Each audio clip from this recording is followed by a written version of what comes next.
The sun dipped below the horizon as Helena tucked her daughter into bed. Outside, the wind swept through the pine trees like a whisper from her past. It was supposed to be just another quiet evening in the Upper Peninsula. A warm dinner, a bedtime story, a few stolen moments of peace. Then the phone rang. She answered on instinct, her voice still soft from reading. On the other end, a low professional tone said what she had feared for years, but had convinced herself would never happen. Jacob Holbrook has escaped federal custody. Armed, dangerous. We're alerting all known relatives. The name hit her like a slap across the face. She didn't speak, just stood there staring out the window, hand trembling. Her husband Owen called from the kitchen asking if everything was all right. She forced herself to lie. Wrong number, she said, hanging up. But in that moment, the air changed. The light in the house felt colder, and the past she had buried so carefully clawed its way back to the surface. Jacob Holbrook wasn't just a criminal. He was her father, known to the media as the Marsh King.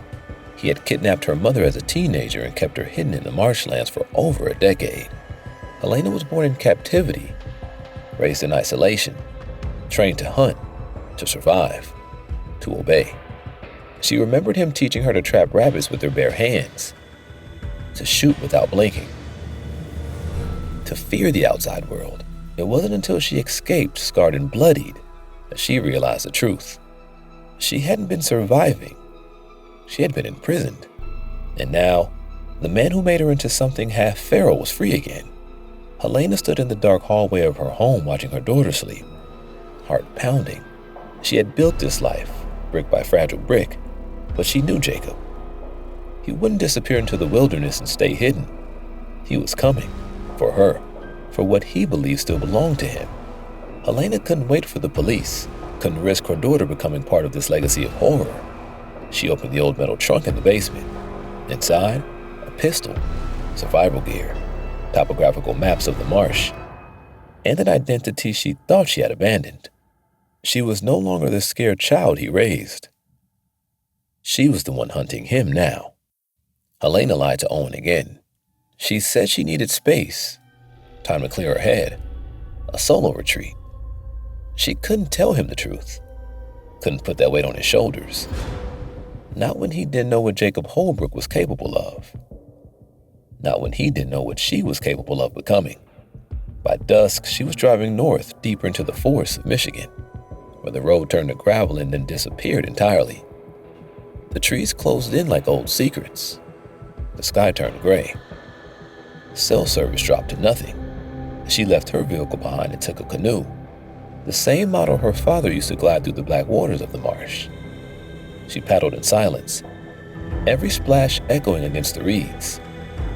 The farther she went, the more the world fell away, until all that was left was water, fog, and the haunting cry of distant loons. The marsh was alive, not just with creatures, but with memory. Every bend in the river, every cluster of cattails pulled her back to childhood, to hunger, to discipline, to blood. She wasn't afraid. She was ready. The trapper's cabin emerged from the mist like a memory given shape, leaning slightly to one side, roof mossy and sagging, her father's domain. The place where she learned to skin rabbits and to remain perfectly still during thunderstorms. She crept closer. Smoke curled from the chimney. A fresh footprint in the mud. The door slightly ajar. He was here. Her heart didn't race. Her breath didn't catch. She was colder now. Harder.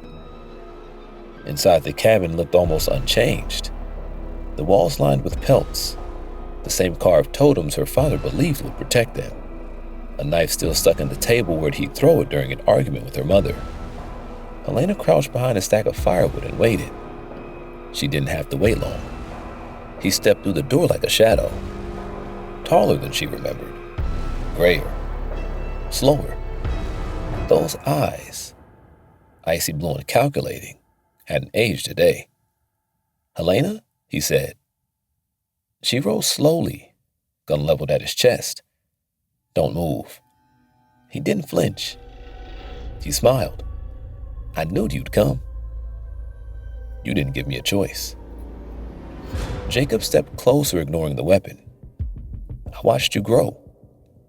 You're stronger than the rest of them. Not like your mother. Not like the sheep out there. You belong here, with me.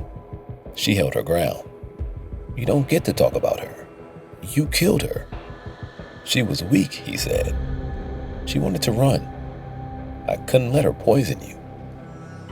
Elena's voice dropped to a whisper. She wasn't the one who poisoned me. Jacob's eyes narrowed. I came back for you. Not for revenge, not for blood. For you. This world is dying. But here we're alive. Out there you're a stranger. But here, you're a queen. I'm a mother now, she said. And my daughter will never know this place. The temperature in the room seemed to drop. Your daughter? He repeated slowly. She has my blood. She has my strength. Elena said and pulled the trigger. The shot rang through the marsh. Jacob stumbled, clutching his shoulder. He didn't scream. He growled animal-like and lunged toward her. They collided, falling to the floor, knocking over a chair. Helena slammed her elbow into his ribs. He punched her in the gut. It wasn't a fight. It was a reckoning. He had taught her every move she now used against him. The struggle was brutal. He grabbed her throat. She stabbed his leg with her knife. He roared and threw her against the wall. She kicked his knee, sending him to the floor. And then, it was over. Helena stood over him, gasping, bloody, bruised, but victorious. He looked up at her, breathing hard. You're just like me, he spat. She stared at him for a long time. No, she whispered. I'm the one who got out. She bound him with old rope from the cabin supplies, made sure the knots were tight, watched him struggle. Once the predator, now the prey. At dawn, Helena left him there. She hiked for hours through the mud and fog, her body aching, her mind numb. When she reached the ranger station, she radioed the state police, gave them coordinates, didn't say much else. When they asked if she wanted medical attention, she said no. When they asked if she wanted to file a statement, she said later. All she wanted was to go home.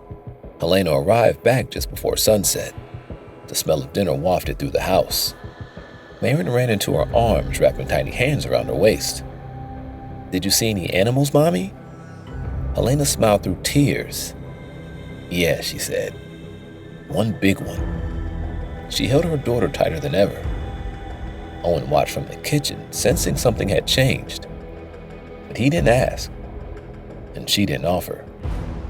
That night after the house went quiet, Helena stood outside staring at the trees.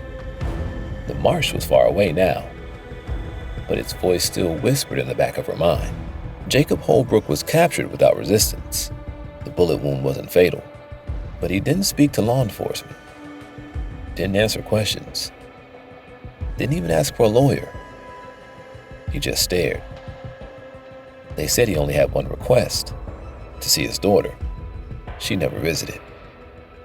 The media covered it for a while, calling Helena a survivor, a hero.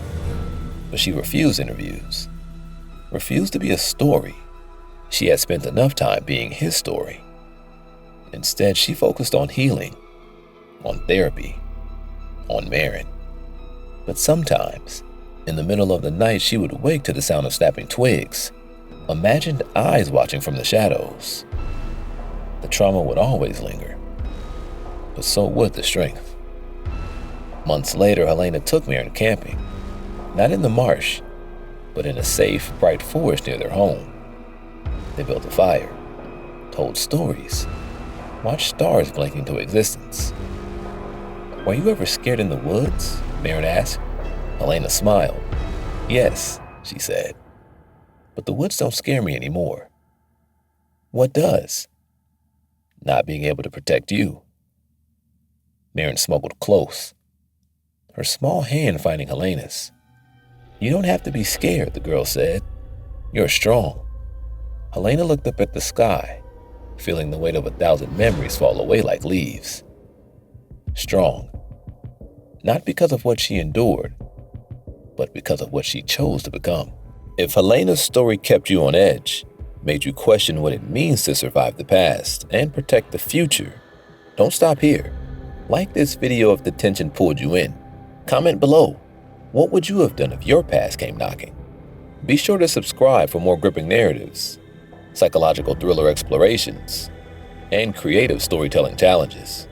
And if you want more stories like this, deep dives into film and psychology, or just want to support original storytelling, check out my YouTube channel, Cinema Psyche VT Graham. Let's keep exploring the darker corners of the human mind together.